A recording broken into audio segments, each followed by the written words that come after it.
कई जन्मदिन है आज दुई अप्रैल कई हनुमत कई जन्मदिन है हो की जन्मदिन है।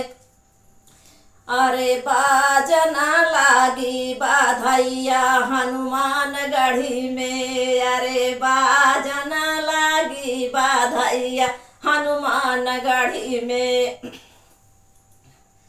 अरे बाजना लागी बाधैया हनुमान गढ़ी में। अरे होई लाग सोहर अंजलि के अंगनवा, अंजलि के अंगनवा होई लाग सोहर अंजलि के अंगनवा। आई गए हनुमत रावण कई लंका भस्म करैया। आई गए हनुमत रावण कई लंका भस्म करई।